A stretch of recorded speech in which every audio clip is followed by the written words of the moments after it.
नमस्कार। मध्य प्रदेश के संविदा कर्मचारियों के नियमितीकरण स्थायीकरण को लेकर इस वक्त की बहुत ही बड़ी जानकारी आपके लिए लेकर आया हूं। साथियों, आपको बताना चाहूँगा कि मध्य प्रदेश की जबलपुर हाई कोर्ट के द्वारा संविदा कर्मचारियों को लेकर एक बहुत ही ऐतिहासिक निर्णय दिया गया है। कुछ दिन पहले मैंने आपको वीडियो के माध्यम से जानकारी दी थी कि मध्य प्रदेश में संविदा कर्मचारियों के नियमितीकरण को लेकर हाई कोर्ट के द्वारा एक निर्णय दिया गया है, जिसमें संविदा कर्मचारियों को नियमितीकरण या स्थायीकरण करने को लेकर सरकार को नीति नियम बनाने का निर्देश दिया गया है। अब उसका आदेश भी हमारे पास आ गया है। तो जो आदेश हमारे पास आया है उसमें नियमितीकरण को लेकर क्या कुछ हाई कोर्ट के द्वारा सरकार को आदेश दिया गया है, किन तथ्यों के आधार पर ये फैसला सुनाया गया है, सरकार के जो अधिवक्ता हैं उनके द्वारा क्या कुछ पक्ष रखा गया और याचिकाकर्ताओं के वकील के द्वारा क्या कुछ दलील दी गई और दोनों की दलीलों को सुनने के बाद किस आधार पर हाई कोर्ट के द्वारा नियमितीकरण या स्थायीकरण का फैसला दिया गया, इसके बारे में पूरी जानकारी आपको इस वीडियो के माध्यम से दूंगा। जानकारी बताने से पहले आपसे निवेदन है कि अगर पहली बार आप इस चैनल पर आए हैं तो चैनल को सब्सक्राइब जरूर करें, बेल आइकन को प्रेस कर लें, उसको ऑल पर सेट करके रखें, जिससे आपको कर्मचारियों से संबंधित पल पल की अपडेट हमारे चैनल के माध्यम से मिलती रहे।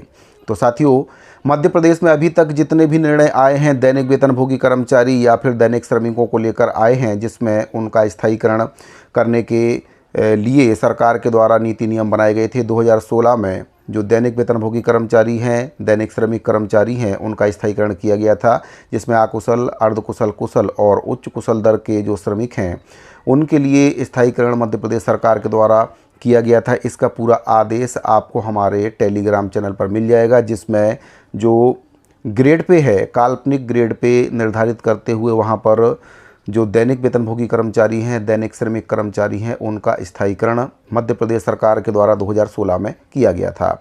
छत्तीसगढ़ के कर्मचारी संगठन भी उसी तर्ज पर छत्तीसगढ़ में दैनिक वेतनभोगी कर्मचारी और दैनिक श्रमिक कर्मचारियों के स्थायीकरण की मांग कर रहे हैं। योजना का नाम माता कौशल्या स्थायीकरण योजना रखने की मांग छत्तीसगढ़ के जो कर्मचारी संगठन हैं वे सरकार से कर रहे हैं। आपको बताना चाहूँगा कि कांग्रेस सरकार में भी ये बात चली थी कि माता कौशल्या स्थायीकरण योजना के तहत छत्तीसगढ़ के जो संविदा कर्मचारी हैं, दैनिक वेतनभोगी कर्मचारी हैं, दैनिक श्रमिक कर्मचारी हैं, उनका स्थायीकरण किया जाए, लेकिन कांग्रेस सरकार इसको नहीं कर पाई। इसमें वह फेल हो चुकी है। लेकिन अब बीजेपी सरकार से ये उम्मीद की जा रही है कि जिस प्रकार से 2016 में मध्य प्रदेश में स्थायीकरण वहाँ पर किया गया था, तो कुछ वैसा ही छत्तीसगढ़ में अब सरकार करे। उन्हीं नियमों के तहत छत्तीसगढ़ में भी स्थायीकरण हो सकता है, जिन नियमों के तहत मध्य प्रदेश में किया गया है। आपको मैं बताना चाहूँगा कि मध्य प्रदेश में एक बार 2016 में स्थायीकरण हो चुका है और इसके बाद संविदा कर्मचारियों का 2023 में हुआ है। इसमें कुछ संशोधनों के साथ 2023 में स्थायीकरण मध्य प्रदेश में किया गया था, जिसमें संविदा कर्मचारियों को शामिल किया गया। तो साथियों, अभी फ़िलहाल मैं आपको उस आदेश के बारे में बताना चाहूँगा जो मध्य प्रदेश जबलपुर हाई कोर्ट के द्वारा संविदा कर्मचारियों के नियमितीकरण को लेकर जारी किया गया है। इसमें 2016 के स्थायीकरण का जिक्र भी किया गया है, तो आपको समझने में आसानी होगी कि मध्य प्रदेश में जो 2016 में स्थायीकरण हुआ है वह किस तर्ज पर किया गया था। साथियों, हाई कोर्ट के द्वारा जो आदेश जारी किया गया है, सबसे पहले आपको उसके बारे में बता देता हूँ कि उसमें क्या कुछ कहा गया है। तो साथियों, आप देख सकते हैं कि जबलपुर स्थित मध्य प्रदेश उच्च न्यायालय के द्वारा ये आदेश जारी किया गया है, जिसमें श्री ओम प्रकाश द्विवेदी याचिकाकर्ता के अधिवक्ता हैं, श्री कमल सिंह बघेल प्रतिवादी राज्य की ओर से सरकारी अधिवक्ता हैं, श्री आनंद यादव प्रतिवादी संख्या 7 के अधिवक्ता हैं।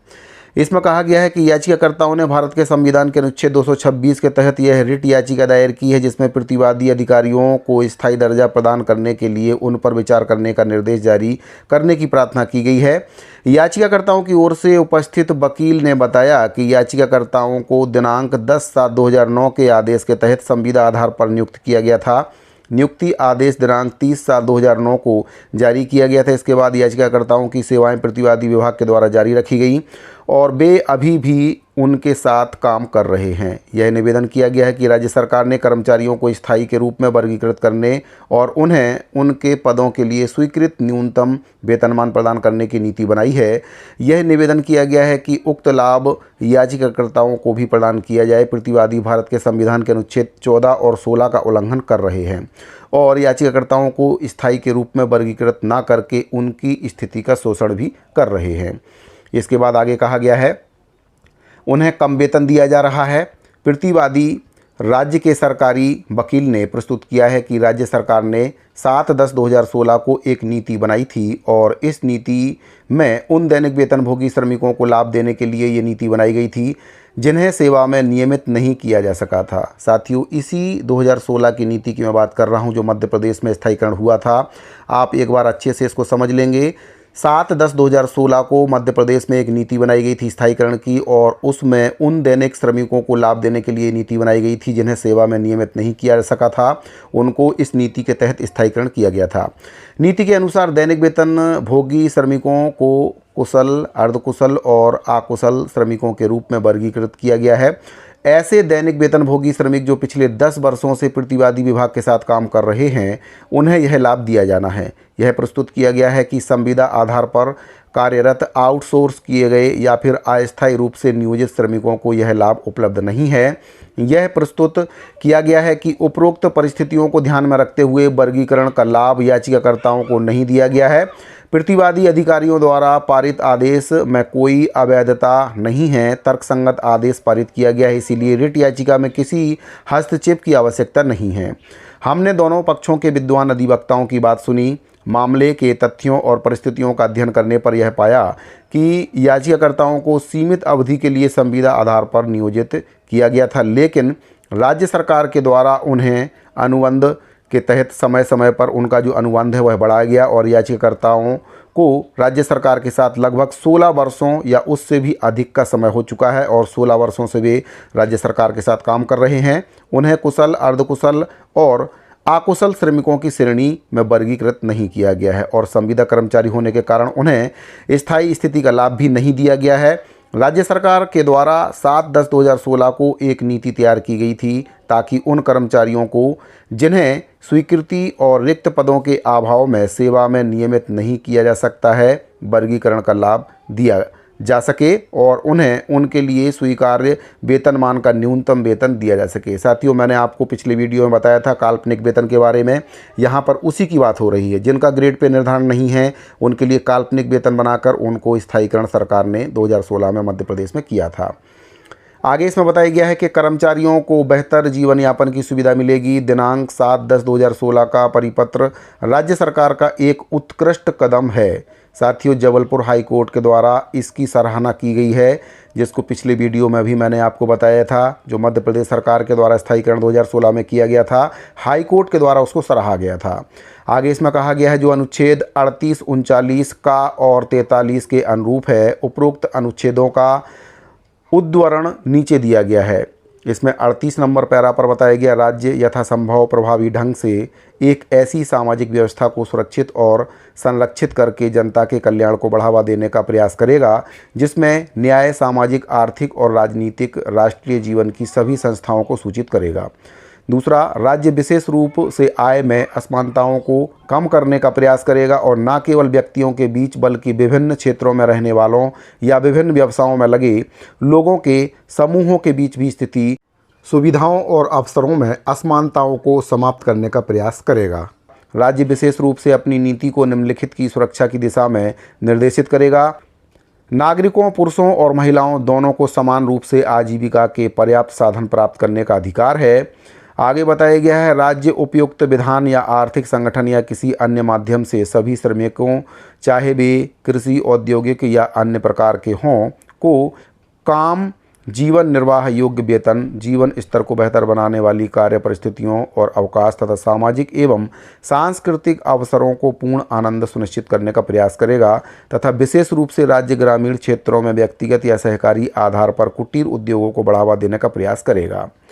आगे इसमें कहा गया है, उपरोक्त के आलोक में चूंकि याचिकाकर्ताओं को राज्य सरकार द्वारा संविदा आधार पर बार बार नियुक्त किया जा रहा है। साथियों, यहाँ पर ध्यान देने वाली बात यह है कि याचिकाकर्ता जो थे उनको विभाग के द्वारा, सरकार के द्वारा बार बार नियुक्ति दी जा रही थी। 10 वर्षों से भी अधिक, 16 वर्षों से ये काम कर रहे थे। जो दर्शाता है कि राज्य सरकार को याचिकाकर्ताओं की सेवाओं की निरंतर आवश्यकता है। याचिकाकर्ताओं को अन्य व्यक्तियों की तुलना में कम वेतन नहीं दिया जा सकता और उन्हें आजीविका के पर्याप्त साधन, आर्थिक न्याय और सम्मानजनक जीवन स्तर से वंचित नहीं किया जा सकता है। याचिकाकर्ताओं को दिनांक 7/10/2016 के परिपत्र का लाभ दिया जाना चाहिए था, जिसमें अन्य दैनिक वेतनभोगी श्रमिकों की तरह उन्हें स्थायी श्रेणी में वर्गीकृत और स्थायी दर्जा प्रदान किया गया है।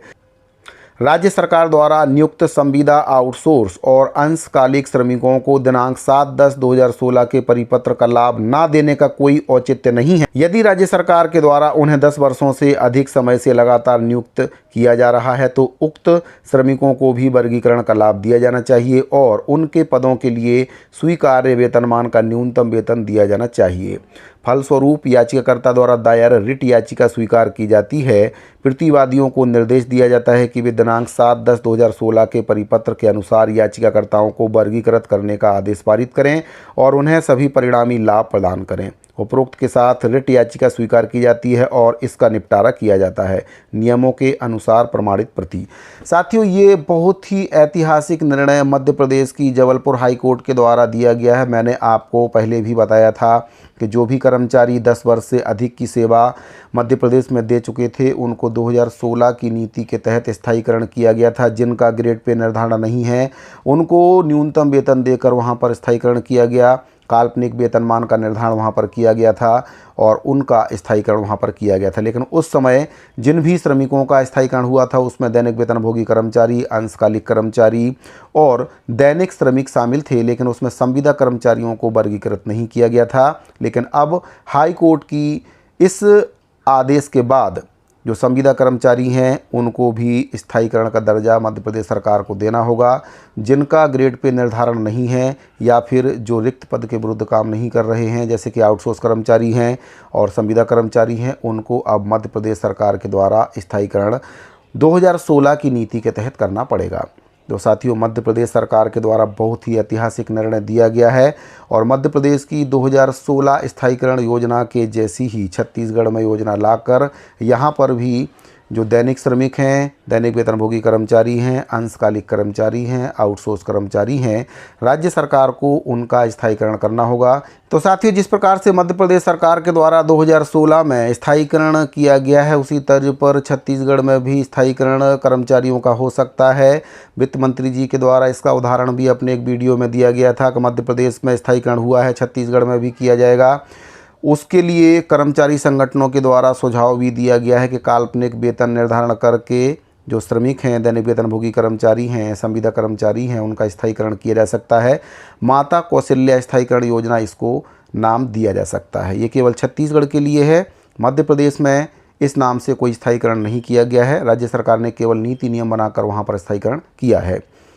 अब साथियों, बात करते हैं कि जो 4 नए लेबर कोड केंद्र सरकार के द्वारा लागू किए गए हैं उसको लेकर छत्तीसगढ़ में भी प्रक्रिया ज़ोरों शोरों से शुरू की गई है और इसको लेकर राज्य सरकार के द्वारा एक नोटिफिकेशन राज्यपत्र में प्रकाशित किया है। 45 दिनों का समय कर्मचारियों को दिया गया है कि वे अपने सुझाव ईमेल आईडी या फिर श्रम विभाग के कार्यालय में जाकर दे सकते हैं। तो समस्त कर्मचारियों को अपने अपने सुझाव सरकार को देना चाहिए और ये 4 नए लेबर कोड लागू करने से पहले जो स्थायीकरण है वह छत्तीसगढ़ में सरकार को लागू करने का सुझाव भी आप दे सकते हैं, क्योंकि इन 4 लेबर कोड के लागू होने के बाद पुराने जितने भी जो नियम हैं वह समाप्त हो जाएंगे। जैसे कि औद्योगिक अधिनियम 1961-63 का जो नियम है वह समाप्त हो जाएगा, जिसके तहत मध्य प्रदेश में स्थायीकरण किया गया था। अगर 4 नए लेबर कोड लागू होते हैं तो कर्मचारियों की वेतन तो बढ़ जाएगी, काफ़ी फैसिलिटी भी उनको मिलने लगेगी, लेकिन शायद उनका स्थायीकरण फिर ना हो पाए या फिर प्रक्रिया काफ़ी जटिल हो जाए। तो 4 नए लेबर कोड लागू करने से पहले छत्तीसगढ़ में जो स्थायीकरण है वह सरकार को करना चाहिए और मध्य प्रदेश में संविदा कर्मचारियों को नियमित स्थायीकरण करने का आदेश जबलपुर हाई कोर्ट के द्वारा दे दिया गया है। तो छत्तीसगढ़ में सरकार कब संविदा कर्मचारियों का नियमितीकरण करेगी, इस पर एक बहुत ही बड़ा सवाल उठ रहा है। सरकार को जल्द से जल्द छत्तीसगढ़ के संविदा कर्मचारियों का भी नियमितीकरण और स्थायीकरण करना चाहिए। जैसे कि एनएचएम के अंतर्गत काम करने वाले जो संविदा कर्मचारी हैं उनको एक काल्पनिक वेतनमान या फिर जो ग्रेड पे का निर्धारण है वह करके राजस्थान की तर्ज पर स्थायीकरण किया जा सकता है और जो राज्य सरकार के संविदा कर्मचारी हैं जो पहले से ही रिक्त पद के विरुद्ध काम कर रहे हैं, जिनका ग्रेड पे पहले से ही बना हुआ है, उनको सीधे सरकार चाहे तो नियमित कर सकती है। उन्हीं पदों पर उनको मर्ज किया जा सकता है। जिस प्रकार से शिक्षा कर्मियों का संविलियन शिक्षक के पद पर कर दिया था सरकार ने, 8 वर्ष का जो बंधन है वह तय करते हुए शिक्षा कर्मियों का संविलियन शिक्षा विभाग में कर दिया था, उसी प्रकार से राज्य सरकार के जो संविदा कर्मचारी हैं जो रिक्त पद के विरुद्ध काम कर रहे हैं, उनको उसी पद में सरकार चाहे तो संविलियन कर सकती है। तो साथियों, नियमितीकरण स्थायीकरण से संबंधित ये बहुत ही महत्वपूर्ण जानकारी मिल रही थी। उम्मीद करता हूँ दी गई जानकारी आपको पसंद आई होगी। इसके साथ ही ये जो हाईकोर्ट का आदेश है, इसका PDF फाइल आपको हमारे टेलीग्राम चैनल पर मिल जाएगा। लिंक वीडियो के डिस्क्रिप्शन में दे दिया गया है। साथ ही इस वीडियो फिलहाल इतना ही, मिलते हैं अगली वीडियो में। अभी के लिए दीजिए इजाज़त। धन्यवाद।